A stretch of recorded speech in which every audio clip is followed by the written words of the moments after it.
What's your scariest Tinder story? Story 1. Well, I have only gone on one Tinder date. We talked for a bit and I agreed to pick her up at Starbucks. She looked nothing like her pictures, but I thought I should be nice and at least hang out with her for a bit. We went to her place and the entire house reeked like cat urine, completely saturated. Then as she proceeded to show me her massive collection of animal tail butt plugs, she screamed at her chihuahua and smacked it right on the nose and, without missing a beat, simply asked if I wanted to make out on the couch. I awkwardly sat down and pretended to look at my phone and made up that my grandmother was dying so I could get out of there. Story 2. My worst Tinder experience was pretty traumatizing for me at the time. I was a sophomore in college and she was a junior or senior at the same school. The first time we ever hung out, I went over to her apartment and we just watched some Netflix and hung out. Nothing crazy. I was thinking this girl is super cool and we may have something here. So I left telling her I would like to see her again if she was interested. She told me she would love to and to just message her whenever, and we would make some plans. We started texting and sending pictures throughout the week and organized plans for the following weekend. Out of nowhere, she started sending me unsolicited nude photos. I never once asked for them, and when we were hanging out the weekend prior, there was no sexual activity at any level. We quite literally watched Netflix and relaxed. It caught me off guard, but I was more than okay with it. I was a young college guy, and this attractive older girl wanted to send me nude photos after only hanging out one time, so I was not complaining. Fast forward to the weekend, she came to my apartment and we were hanging out with my roommates watching something on television. She asked me if she could stay the night, and after sending nude photos to me all week, I kind of figured what was going on, but I told her, of course, and to be polite, I offered to sleep on the couch because we had only known each other for about 2 weeks and had only seen each other in person one time before. She told me she would rather me sleep in my bed with her, so I knew what that meant. We started watching Netflix in my room and I made a move. We started hooking up and eventually ended up having sex. I wore a condom, finished inside of it, and tossed it to the side of my bed. As we were lying there a few minutes later, she got up abruptly, came around to my side of the bed, grabbed the condom off the floor, and ran into the bathroom. I was confused and a little concerned but brushed it off. While lying there, I heard a loud crash in my bathroom and she yelled an expletive. I asked if she was okay and got no response, and I started worrying that she had fallen and hurt herself. I went to open the door and she was standing in my shower with one leg propped up, trying to shove the condom into her vagina after flipping it inside out. I completely panicked and had no idea what to do. She was clearly panicked and probably embarrassed, and I shut the door. She immediately came back out, said she was going to leave. I said that was fine, and I never heard from her again. Story 3. We lived about 25 minutes from each other, so we agreed to meet at the beach pier about halfway between us. Before meeting, we had been texting, and he seemed totally normal. I was already at the pier when he texted me saying he could not meet me there because his license was revoked, and it was too far for him to walk. I should have just left then, but I agreed to meet him at a pizza place closer to him. I got there and was standing outside when I saw him and quickly realized the pictures from his profile were at least 3 to 5 years old. He looked like the discount store version of himself. Greasy, like he had not showered in days. Hair unkempt, holes in his shirt.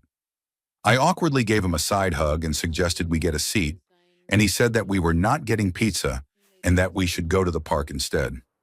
I awkwardly agreed, and as he talked, I realized his gums and tongue ring were stained black from smoking.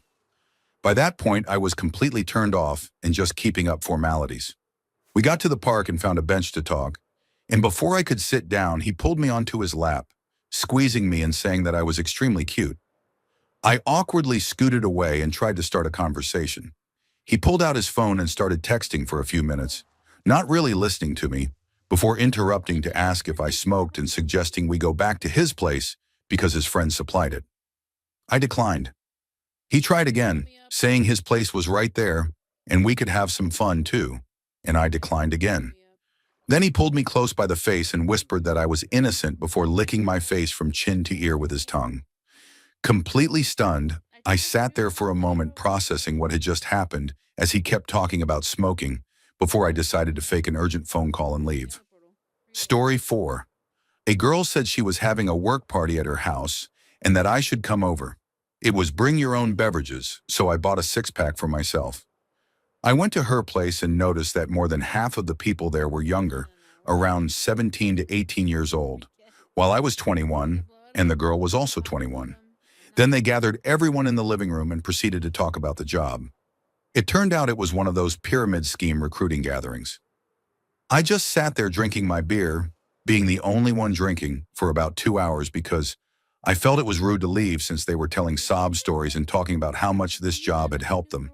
I sat there listening to some head of the group guy explaining how we could make millions in a short amount of time and saying things like, "You see my BMW 3 Series out front? That is a company car you can drive if you do what we do." It was sad because they were clearly trapping low-income teenagers who were deciding not to go to college and instead join them. After the pitch, I had pretty much had enough and was preparing to leave. Then the girl came up to me and asked what I thought, and I just said it was not for me and that I was leaving. She asked if I wanted to take my beer with me, and I said they needed it more than I did. 2 or 3 weeks later, she sent me a text. Unfortunately, we had exchanged numbers, asking if the head of the group guy could call me to ask questions about why I was not signing up and what I thought about the group session.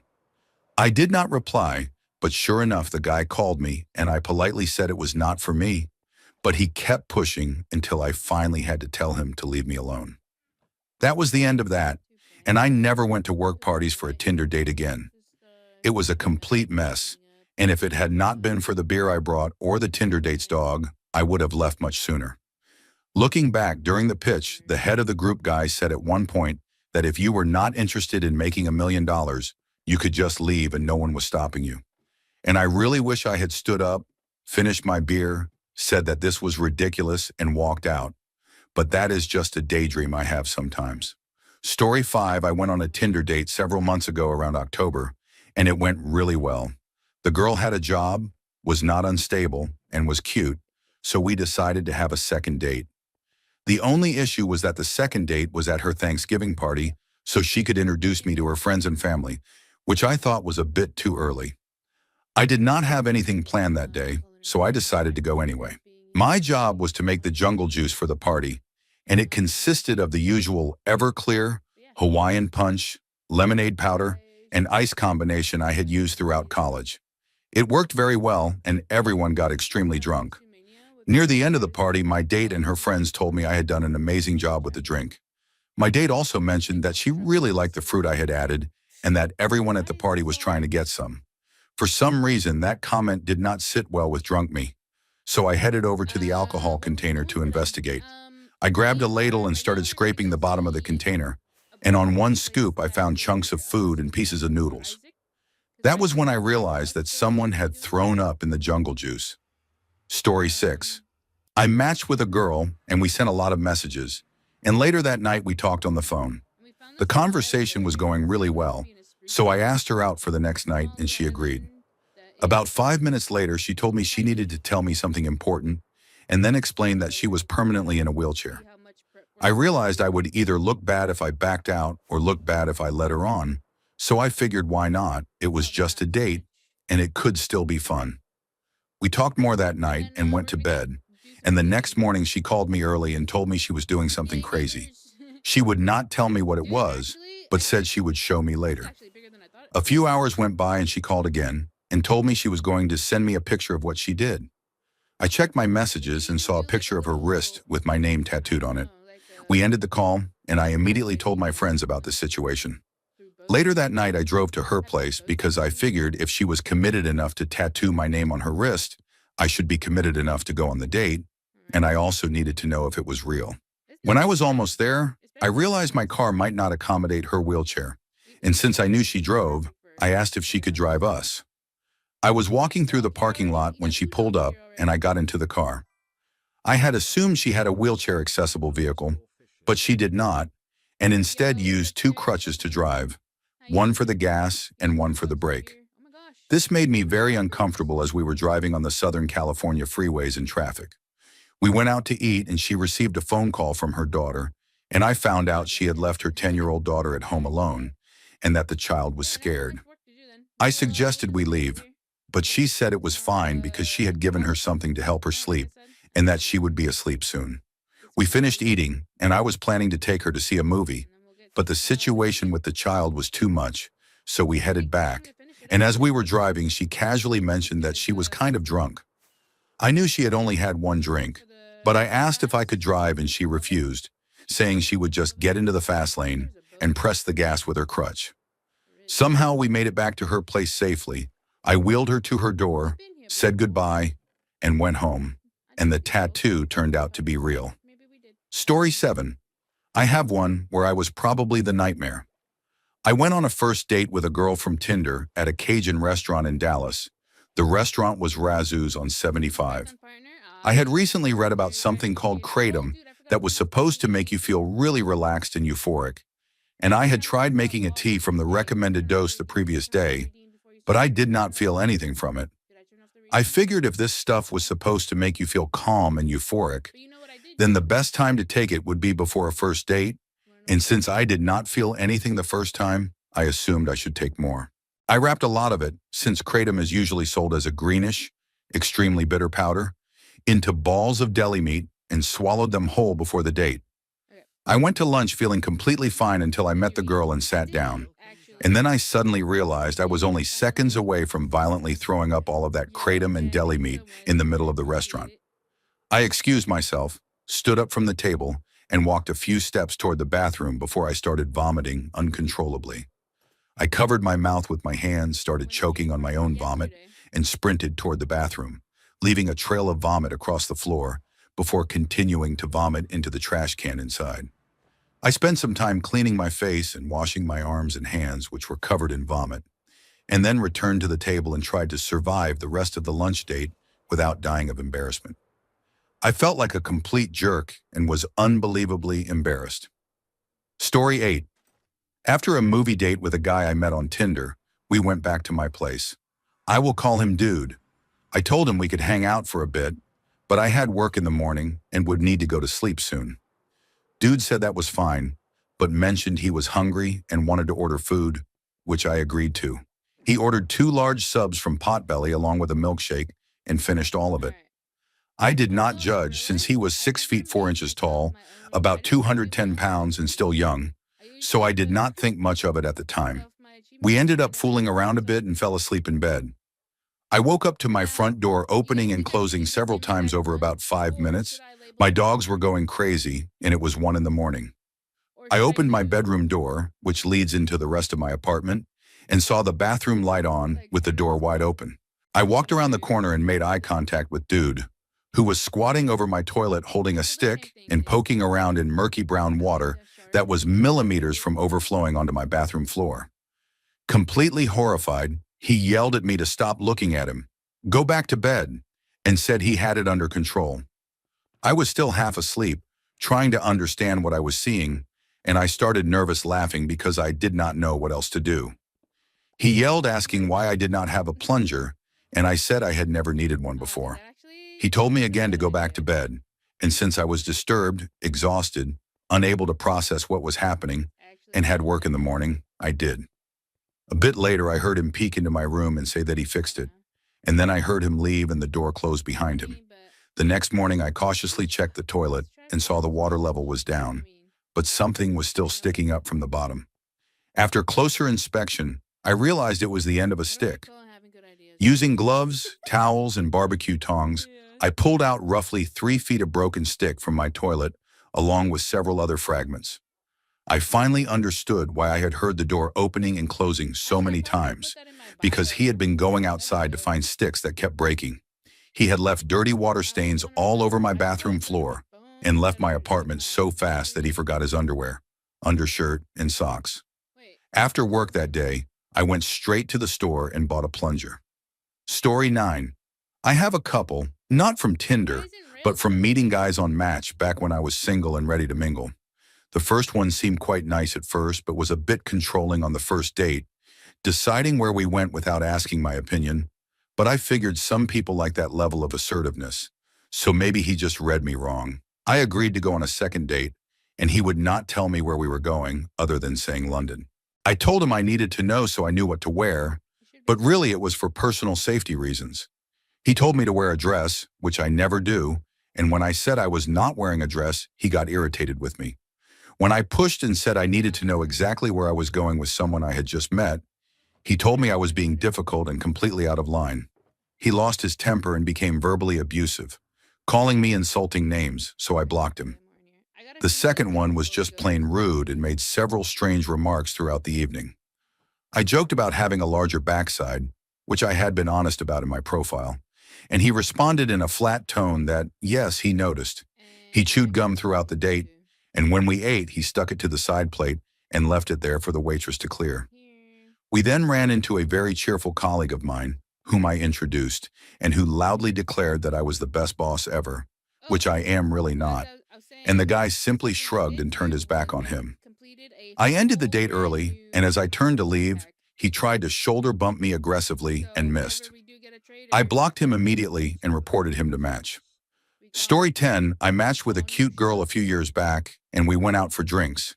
It was going well, so we decided to head to the beach with a six-pack to stargaze and make out. Somehow we ended up on a stolen sailboat at 2 in the morning with her ex, an older drunken boat repairman who had copied the keys to steal the boat, and her dog. After arguing with her ex for about 30 minutes, she blacked out and fell asleep. Her dog was terrified and made a mess everywhere. Her ex started tripping on acid and yelled at me that I had to take care of her and never hurt her, then ran to the front of the boat to continue his experience. The old drunken boat thief was just relaxing and drinking vodka like it was water. I decided to clean up after the dog, brought the poor animal into the cabin with me, and eventually passed out. The next morning, I woke up to the girl and her ex screaming at each other about a car crash and who was at fault. The old boat thief was gone, and I had no idea where I had parked. I left without them noticing, got some coffee and breakfast, wandered around the harbor until I found my car, and never spoke to her again, although I did not delete the app. Story 11. I went on a date with an Australian woman who had just moved here 2 weeks earlier and knew no one. The first date was at a pub and was completely fine. She was a bit overwhelming, talking non-stop, but we got along. For the second date, she chose a very cheap pub because she had just gotten a job and had not been paid yet. She then wanted to see live music, so I took her to a really nice live music pub about 30 minutes away. The band was good, but she talked to and annoyed almost everyone there, to the point that one of the band members' partners asked me if I was noticing the warning signs yet. I tried to guide us back toward where we both lived, since we lived fairly close to each other, but on the way she suggested going to a large Australian and New Zealand hangout bar because she wanted another drink. When we arrived, it was closed, but a few people invited us to join them for drinks. I managed to discourage that idea because she urgently needed to use the bathroom, so I took her around the corner and stood in front of her to give her some privacy. While she was relieving herself, I heard something hit the ground, and she casually asked if that had just happened, saying she did not think so. When I turned around, I saw a large mess on the ground behind her, an unnatural color that definitely should not have come from a person. She asked what she should do, and then remembered she had plastic wrap from a compact dish she had just bought from the band and used that to clean herself, which only made things worse. I immediately offered to call her a cab, but she declined and suggested we go find the people from earlier to keep drinking. I firmly said no. She kissed me and walked away. What still amazes me is that she could very easily have gone back to those two guys, and if she did, they would have been in for a very unpleasant surprise. Story 12. I met a girl I was convinced I could marry. We went for a walk on a nearby trail, had a great time talking, and planned to go to the beach. But it started raining, and my mother lived close by. She said it would be nice to meet her, and despite me offering other options, she insisted. And surprisingly, it was not awkward at all, and my mother really liked her. We all had dinner together and had a great time. She said she needed to use the bathroom, and my mother needed something from upstairs. And as she came out, I was on the landing heading back down when she grabbed my hand and kissed me. The next time we met, we slept together at my place. I had to go away for work for about a month, and she said she was completely okay with it, understood it was my job, and that I loved traveling. When I got back, everything was great, and after another month, we went on holiday together. The trip was perfect, and I was completely in love with her, and we both had an amazing time. The train from the airport passed through her town first, so we hugged, kissed, said goodbye, and that was the last time I ever saw her. I do not understand what happened because everything felt perfect.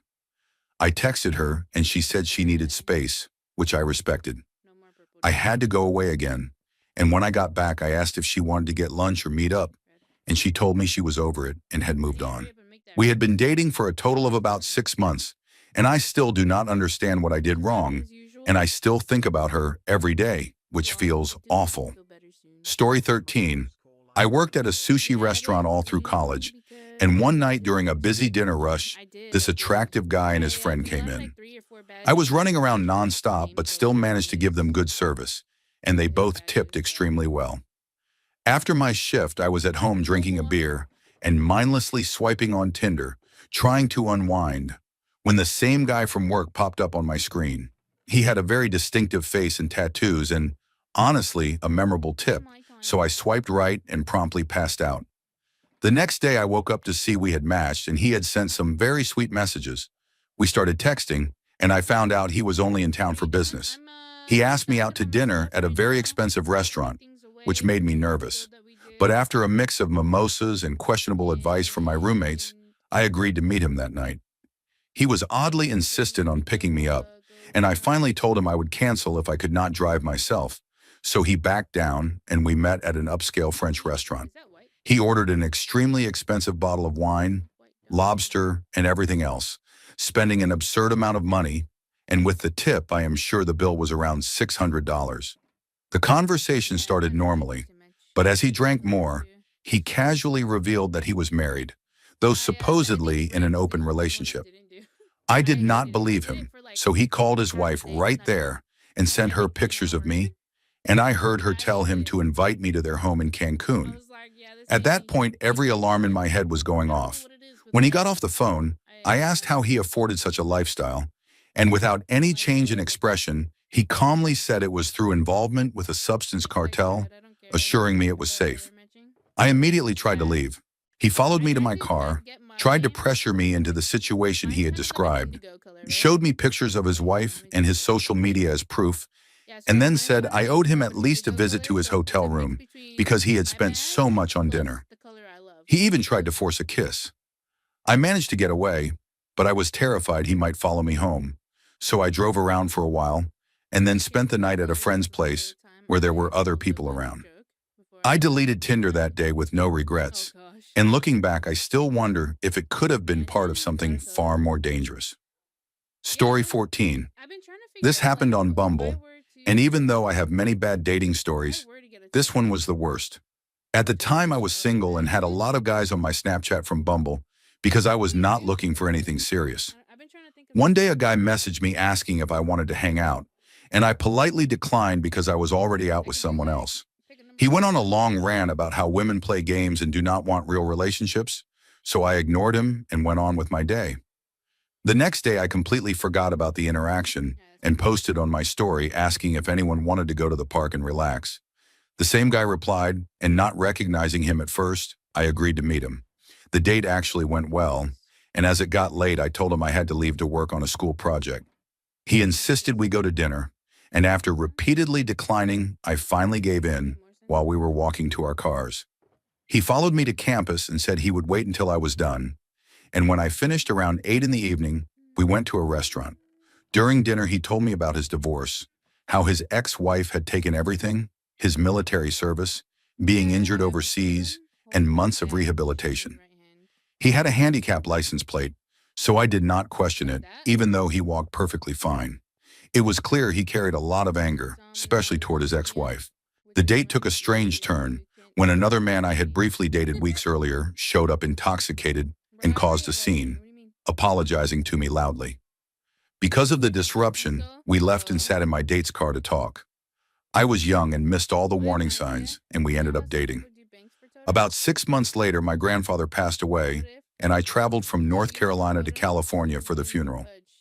On the day of the funeral, I checked social media and realized he had blocked me everywhere. Through a friend, I discovered pictures of him with another woman, so the relationship ended due to his infidelity. When I returned home, I was contacted by the police. I found out he was a registered offender who had committed a serious crime involving a minor, and they wanted to question me because he was under investigation for additional illegal activities. Story 15. A few years ago, I went on a date with a somewhat older man. He was 45 and I was 25. We met for coffee and talked for a couple of hours, and it went really well with easy conversation. He invited me back to his place to use his high-end vaporizer and said we could fool around if the mood felt right. I was interested, partly because that kind of setup is rare and fun, and he was attractive and easygoing. We spent time together and relaxed, and another hour or two later, we were sitting on his couch finishing a conversation when there was a knock at his door. He looked confused, clearly not expecting anyone, and went to answer it while I could see from the living room. It was a cute guy who looked to be around my age, and they had a brief, quiet exchange before the guy left. When he came back, I raised an eyebrow, and he casually explained that it was his son's best friend, someone he had been seeing on and off since the friend was 21. Since I was not looking for anything serious and he knew that, he told me about how over the years many nice guys had come to him for conversation, understanding, and intimacy in a very open-minded environment. He explained that sometimes he made the first move, like when he messaged me on Tinder, but often others pursued him and kept coming back. I understood why, because he was intelligent, calm, well-traveled, generous, easy to talk to, and very attractive. He had been married before, was now single, financially comfortable, lived in a nice neighborhood, and had built a successful small business that supported a good life. He genuinely seemed like a good person. He told me stories about listening to people who were struggling with coming out or dealing with abusive families, offering support, a place to stay, or help finding work. I saw him a few more times before eventually moving out of state. About a year and a half later, I came back to visit and reached out to see how he was doing, and we met for coffee. Almost immediately, I noticed he looked much more worn down and older than before. He told me he had acute leukemia and did not have much time left. But he spoke calmly and said he accepted it and felt he had lived a full life, with a great son, strong friendships, and good support around him. Even though he looked physically exhausted, hearing him talk like that showed the strength of character I had seen before. We hugged and shared some heartfelt words. He was a truly kind and generous soul, and the last I heard, he passed away surrounded by friends and family, and I will always remember him. Story 16, I went on a date with a woman and we met for dinner. She seemed a bit distant, spoke very quietly, was attractive but oddly disconnected, and while we had a decent conversation, I could barely hear her. At the end of the date, instead of a normal goodbye, she walked away and then came back as if she remembered that people usually acknowledge each other before leaving, which felt strange and probably should have been the end of it. I went out with her again and we saw the movie Annihilation about scientists exploring an alien landing site, and partway through she became very distressed and covered her eyes even though the movie was not especially frightening. Afterwards, we went to the theater bar so she could calm down, and while talking she showed me a reservation she had made for the weekend under a completely different name than the one on her dating profile, which she had never explained, and that should have been another stopping point. I still went out with her again and planned to pick her up for Thai food. She told me to come in because she was finishing her coffee and she lived on an odd walking-only street. When I arrived, her apartment looked nice and empty in front, and when she opened the door, her very large dog walked over calmly. She snapped her fingers and stared at the dog, instantly controlling it, which felt more intense than normal training. Inside, her place was nicely furnished, and she mentioned she was a psychiatrist who did in-home consultations, with medication bottles visible on the table. She took an extremely long time sipping coffee while I was eager to leave for food. Her roommate came downstairs, a large gamer type who shared my first name, went to the kitchen, returned with a rolled-up black case, and began sharpening knives while staring at me. The kitchen already had a full knife set, and the situation made me extremely uncomfortable, especially since she acted completely unfazed. Eventually, we did go to dinner, where she explained that her roommate was a recovering addict she had allowed to stay with her, and that many of her behaviors were related to synesthesia and attention issues, which explained her reaction to the movie. Things calmed down somewhat, but I could not shake how unsettling the earlier situation felt. I still went out with her one last time, and during that date she began analyzing me professionally, asking deep personal questions, and quickly breaking down emotional defenses I had built. It left me shaken while she remained completely composed. Back at her place, nothing physical happened, but I felt emotionally exposed and unsettled, especially when I noticed two knives laid out neatly on a chair in the living room. At that point, I left immediately, walking away through the strange, empty frontage and thinking how isolated the area was. Later, a friend suggested that she was probably just unusual and that her roommate may have been intentionally trying to scare me off to protect his living situation, which made sense, but the entire experience was deeply unsettling and remains one of the strangest dates I have ever had. Story 17. We matched, he said I was cute, and asked how small I was. I told him my height and weight, and he replied with something along the lines of saying it was very attractive. He then asked who I lived with, and I told him I lived alone. He said he had roommates and immediately said he wanted to come over to my apartment. I told him clearly that I would only meet him in a public place first, and that if that went well, I might invite him over later. But because of my size and the fact that the city can be dangerous, I never invited someone I had not met to my home. I thought he seemed okay otherwise, and we exchanged flirty messages for about a week before a plan was suggested to meet at a coffee shop at noon on a Friday. He asked me to name the place, which I did, but then said he could not get there during his lunch break. I explained that since he was the one with time and location restrictions, he should pick the cafe instead. He again said he wanted to meet at my apartment. I told him no and asked him to choose a public place, and he joked about meeting at my place for the third time. I finally named another coffee shop and said I would meet him there at noon if he confirmed. This was around 10 in the morning. By 11, I had not heard back and realized I did not want to meet him at all.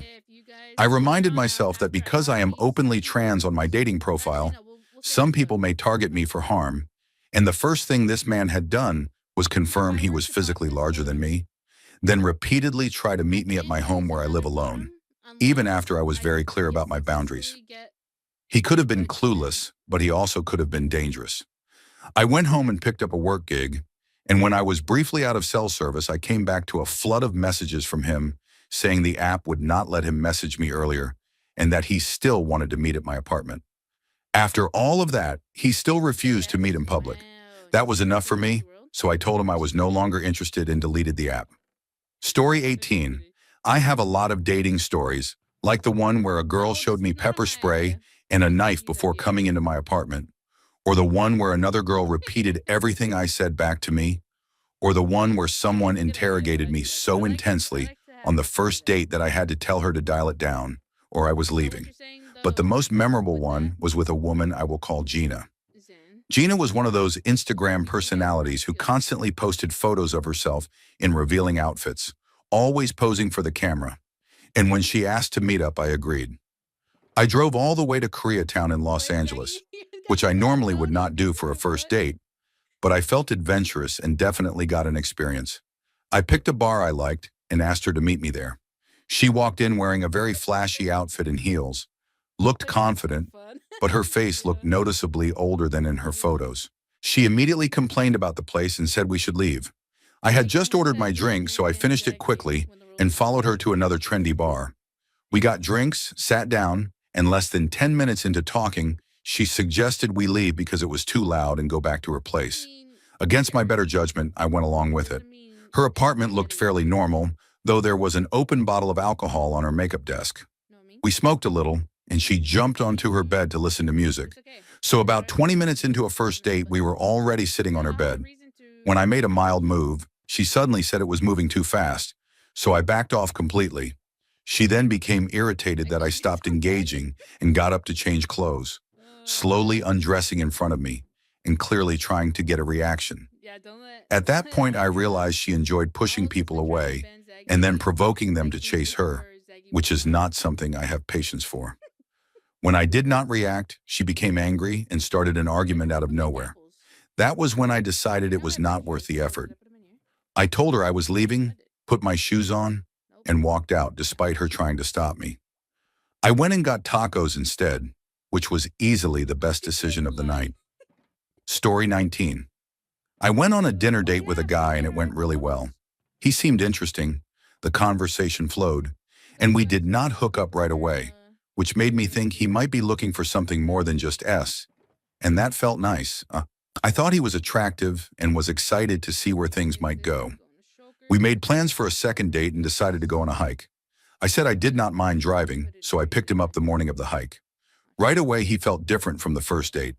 I was trying hard to keep the conversation going, but he barely talked and spent almost the entire car ride looking at his phone. It annoyed me, but I tried to ignore it and make the best of the day. When we reached the waterfall, things got a little physical and we started kissing, and it was clear we both wanted to hook up, so we decided to go back to his place. When we got to his room, I immediately noticed around 10 to 15 open condom wrappers on his bedside table, and when I used the bathroom, there were even more in the trash. I honestly do not know why I still went through with it, other than feeling lonely and making excuses in my head. The S was not even good, and afterward he immediately went back to scrolling on his phone until I made an excuse to leave.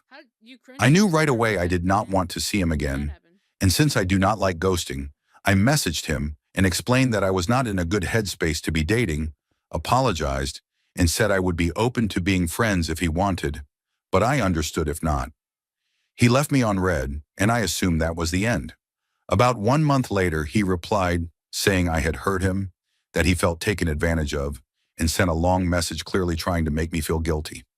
At that point, I was done being polite, so I told him directly how rude it was to be glued to his phone on a date and how gross it was to leave used condom wrappers everywhere, along with a few other honest points. He left me on red again, and I never heard from him after that. Story 20. I went on a date with a girl, and when I arrived to pick her up, the very first thing that happened was her opening the door and telling me she needed to take care of something, then asking if I could take her dog outside so it could go to the bathroom. I like dogs, so I agreed, grabbed the dog, and took it out to the grass in front of her apartment. She came up behind me, jumped on my back in a playful way, thanked me, and gave me a quick kiss on the cheek, even though we had met maybe 5 minutes earlier, and I had already spent more time with her dog than with her. We put the dog back inside and went out to get ice cream, talking along the way, and everything seemed fine until she got a phone call that she said she had to take because it was her landlord. I noticed her mood immediately change, and after she hung up, I asked what was wrong. She then unloaded her entire situation on me, explaining that she had separated from her husband not long ago and that the divorce had finalized just the week before, only a day or so before we matched. She continued sharing her life story in great detail, like I was her therapist, and eventually explained that she needed to move to another apartment across the parking lot. She gave me a look that clearly suggested she expected me to offer to help her move, but since I had just met her and already listened to a lot, I chose not to engage and ignored the hint. Not long after that, the date ended and I dropped her off at her place. Later that night, she messaged me thanking me for the date and then added that she really needed someone to help her move. I replied that I would see what I could do, and then I never spoke to her again. Story 21. A little late to this, but here is my story. This girl and I started talking, and the conversation was smooth and fun, and from her pictures, she looked really cute. She was studying psychology at a university close to my house, so we made a plan to hang out the second day and watch a movie at my place. When the time came, she got dropped off by her friend, and I had to go find her because she could not locate my house. I walked up to the car and saw the girl smiling, while her friend had a look of pure terror on her face, like absolute fear. I was 19 at the time, a fairly normal athletic guy, tall enough, clean, and well-groomed, so having someone look at me like that was extremely confusing. The girl got out of the car, and it was definitely the same person from the photos, except she had completely shaved her head. As we walked toward my place, she was very quiet, but every few seconds she would randomly say a word like beef, taco, socks, or meow, sometimes right in the middle of what I thought was a conversation. I figured maybe she was just extremely quirky. I asked about her hair, and she said she just felt like cutting it. No illness, no donation, nothing like that. I asked what she liked to do, and she replied that she was seriously weird, said meow, told me she liked when people called her squiggly, that all her friends called her squiggly, and then said taco again. At that point, I was wondering who I had just brought into my house. We sat on the couch to watch a movie, sitting several feet apart, and she suddenly went from energetic to having a terrified look in her eyes. I tried making small talk while picking a movie, and asked if she was okay. She said she was going to have a seizure and that she was going to go to the taco hospital, then started laughing. I asked if she wanted me to drive her somewhere, and she said no, that her friend would pick her up. I walked her out to be polite. She said bye, meow, and I went back inside, brought my dogs in, and opened my phone to block her number, only to see that she had already blocked me. The entire situation lasted about 15 minutes. To this day, I have no idea what really happened or what was going on, but I hope she's okay. I later called two of my female friends to ask if they could help me understand it, and they found her Instagram with 10 followers and a bio that said all my friends call me Squiggly. Story 22. I met a girl, let us call her Sonia. We got dinner at a restaurant near her place, and then went back to her house to drink and hang out. During the night, she casually mentioned that she had a guy who stalked her, and I was not sure what to make of it and did not think much more about it at the time. I ended up drinking too much to drive home, so I slept on her couch and we planned to get breakfast in the morning before I went to work. Around 6 in the morning, we got ready to leave, and she mentioned that her stalker had texted her saying he would be there in 5 minutes, so it was good we were leaving. That sounded strange to me because I had never heard of a stalker announcing himself like that, especially so early. But I was tired and hungover, so we left. Her house was near campus, and my car was parallel parked on a one-way street. As I was pulling out, a minivan pulled up next to me and trapped my car. The driver rolled down his window and yelled that he said he loved her, and I immediately realized this was real. After a brief exchange that I barely remember, he pulled forward and drove off. Sonia apologized repeatedly, saying she used to date him, that it was not serious, and that she was embarrassed, so I tried to give her the benefit of the doubt. I needed to turn the same direction he went, but instead I turned the opposite way to get out of there. I checked my mirror and saw him make a turn and start following us. I pulled into a grocery store parking lot to confirm it, drove through it, and he followed me exactly. At a red light, he pulled up next to my car on the passenger side and yelled at her to roll her window down, which she refused to do. I made an aggressive, illegal turn to escape, and he did the same thing and kept following us. He then started revving his engine, accelerating toward my car, and slamming on his brakes at the last second, repeatedly, as we drove through side streets toward downtown Columbus. I asked Sonia if he could be dangerous or have a weapon, and she said she was not sure. She called the police, who told us to keep driving toward the police station since it was close. We drove there, and when we pulled in, he drove past us. After waiting a few minutes, we decided to go to breakfast anyway. She paid, but I could barely eat because my heart was still racing. She still needed a ride home afterward, and even though I was nervous about going near her place again, I dropped her off since police were heading there as well. I went straight to work afterward, wide awake, and nothing ever worked out between me and Sonia after that. Story 23, I tried Match when I first moved to a medium-sized tourist town during the off-season and did not know a single person. There were very few options, but I ended up meeting one guy. We went on one date to a casual barbecue place, and he went completely overboard with gentlemanly gestures. I appreciate someone opening a door once in a while, but having to literally wait for someone else to open every single door for me, including getting out of the car, was excessive and irritating. He pulled out my chair, insisted on carrying my food, and was so aggressively chivalrous that it became awkward. During the conversation, he mentioned that he hated women on Match who were not looking for serious relationships, and that it was a major issue for him. He was pleasant enough, and I was lonely, so we went back to my place and started kissing. Things escalated, and suddenly he said the condom had come off and that it was fine because he trusted me, and he tried to continue without protection. I had to stop him immediately because continuing without a condom on a first date was a huge red flag and a complete turnoff. At least he respected that boundary, and we ended the night. We saw each other briefly the next day, but I felt no real connection. He did not appreciate my sarcastic sense of humor, and we had little in common. We continued chatting online, and by the third day after our date, less than a week after matching, he was already asking when he could meet my friends and family. I decided to be honest and told him we seemed to want different things and that I did not want to waste his time.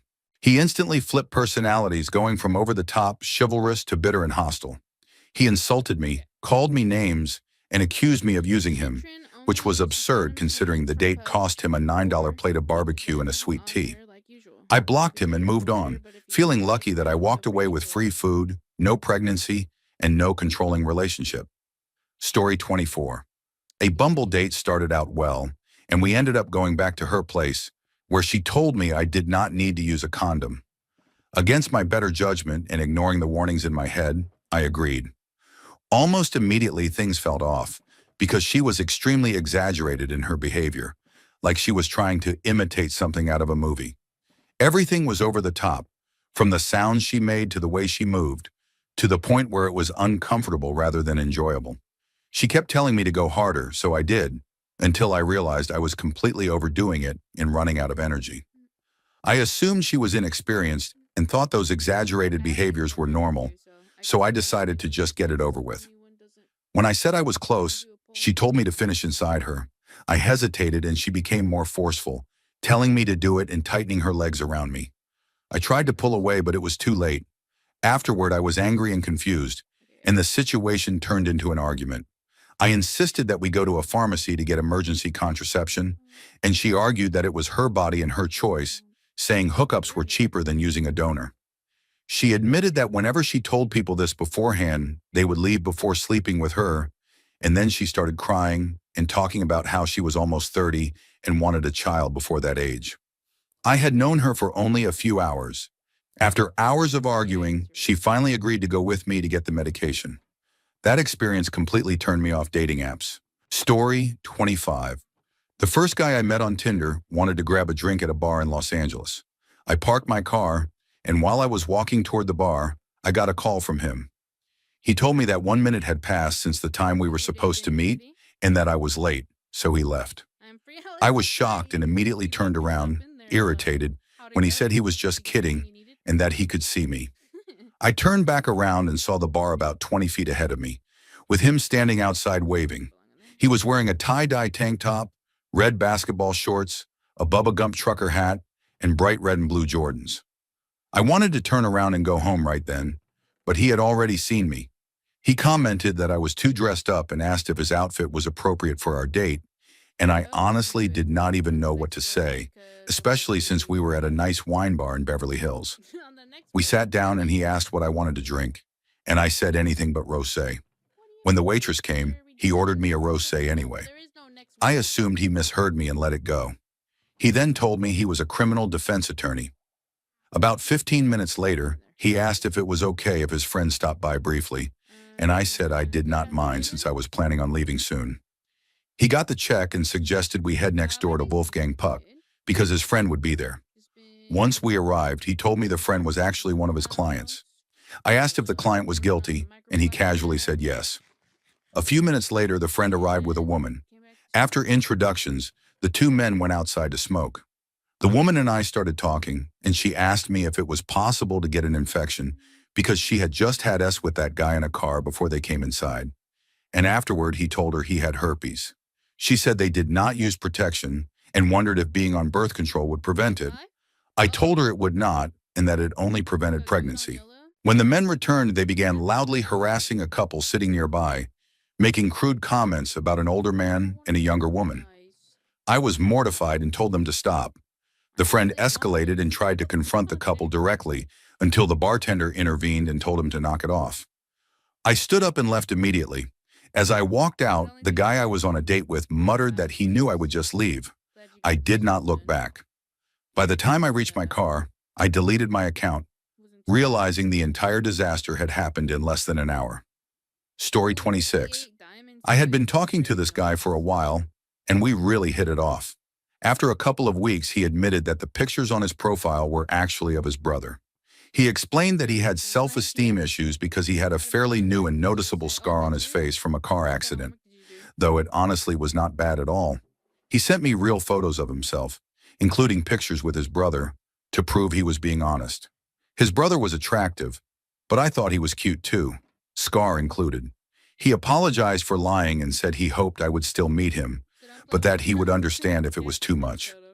I appreciated the honesty and felt empathy, so I agreed to meet him. When we did, he immediately acted completely different from how he had been over messages. He was distant, rude, and difficult to talk to, like he was annoyed the entire time. I finally asked what was wrong, and he told me I did not look like my pictures and claimed I was heavier than before. I was stunned, especially because I had not gained any weight. I told him I did not think that was true and pointed out how hypocritical it was, considering he had used his brother's photos. He argued that he had come clean before the date, and then started listing supposed flaws in detail, saying my face looked rounder, my collarbones were not as visible, and my body looked bigger in certain places. In the middle of this, I grabbed my things and told him it was not the scar that made him unattractive, but his personality. As I walked out, he started yelling insults at me, and I left him with the bill before the food even arrived. The experience stayed with me for a long time, especially because I have struggled with body image issues, and it genuinely hurt. Story 27. Nobody will probably see this since it was so far down the chain, but I needed to get it off my chest. I went to her place to hang out, an old 3-flat in Chicago, and immediately realized she had a big group of friends over, including the stereotypical group mix, which felt strange for what was supposed to be a one-on-one hangout. She had multiple roommates who stayed in their rooms, but the apartment itself smelled strongly of cat litter and was dirty overall. I showed up with a 30-pack of beer, not realizing it was apparently meant for everyone. And I had also brought some liquor, so whatever. She said she was planning to cook for us but had not even started by the time I arrived. I quickly assessed the situation and figured she looked like her pictures and was attractive. But I was absolutely not staying all night waiting for food or spending the night there. She insisted on cooking chicken wings, pulled frozen chicken straight from the freezer, and started trying to thaw it. A long time passed and it was nowhere near ready, and when I hinted at leaving, she started panicking, saying she wanted me to stay and finish cooking. After some back and forth, she threw the still frozen chicken into a pan, which only made me more determined to leave. At some point, she suggested at least showing me her room, and we ended up in there. The mattress was on the floor next to dirty litter boxes, which explained part of the smell, but I pushed past it.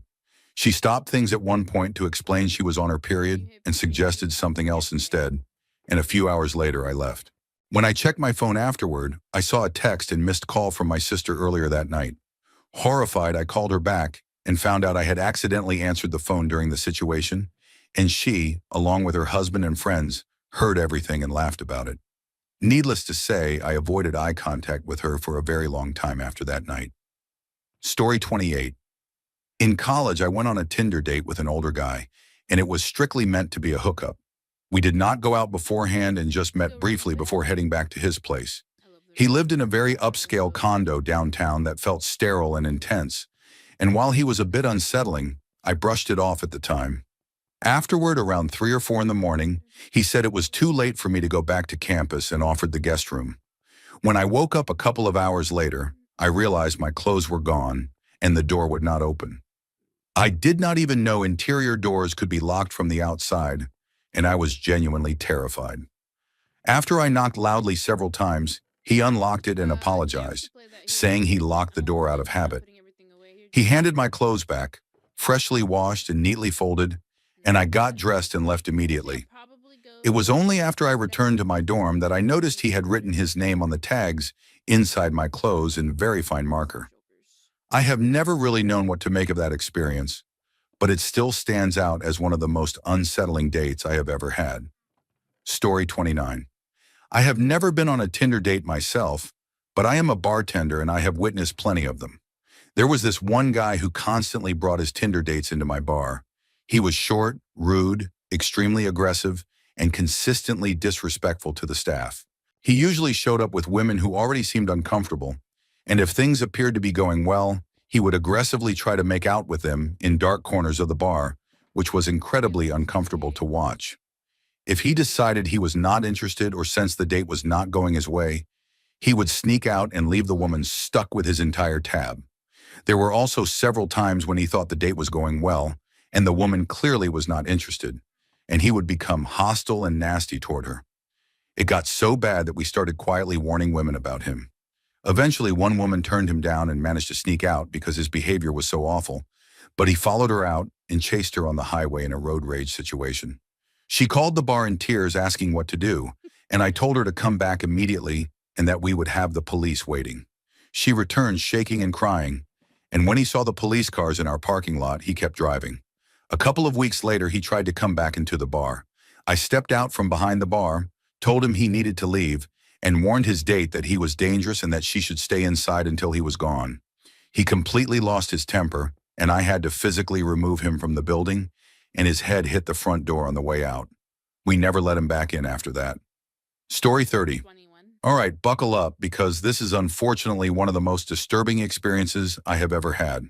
I was 25 at the time and had just gone through a painful breakup with someone I had been with since I was 17. I matched with this stunning girl and we hit it off right away. She was funny, engaging, and genuinely cool. I asked her out, and since she was 21, she wanted to meet at a club. We had a great night talking, dancing, and kissing, and she mentioned she was going through a divorce, which should have been a warning sign given her age, but I ignored it. At one point, she said she wanted me to meet her brother, explaining that she always had her brother meet anyone she was interested in. I agreed since I am protective of my own sister and understood the idea. Her brother was also at the club, and when we went to meet him, I realized I already knew him because he and his girlfriend were regulars at the restaurant I manage. At first, everything seemed fine, but the moment she walked away, his attitude changed completely, and he became cold, short, and openly hostile toward me. Later in the night, we had both had too much to drink, and she suddenly broke down crying outside, completely losing control. When she finally calmed down, she told me she was struggling deeply with her divorce. We sat and talked about heartbreak and rebuilding our lives, and then she started crying again and confessed that after her divorce, she had moved in with her brother and that they had started sleeping together. She said it was only supposed to happen once, but it kept happening and she did not know how to stop. I was drunk and overwhelmed and said something dismissive about everyone having baggage. What makes it worse is that I still tried to take her home afterward, but she went home with her brother instead. The next morning, once I sobered up, the reality of what had happened fully hit me. That was my first attempt at dating after a 6-year relationship, and after that experience, I barely used dating apps again. Story 31. My friend went on one of the best worst Tinder dates I have ever heard about. The guy suggested they go out for dinner at a nice restaurant in town, so she got all dressed up, only for him to message her about 30 minutes before the date saying it would be much nicer to cook dinner instead. His new plan was for them to meet at the supermarket, buy everything together, and then cook a lovely dinner at her house. She absolutely should have backed out at that point, but for some reason she went along with it. While walking through the store, he went on and on about how he learned to cook the best lamb tagine in Morocco, filling his basket with organic, free-range everything, including around 15 different spices needed for an authentic flavor.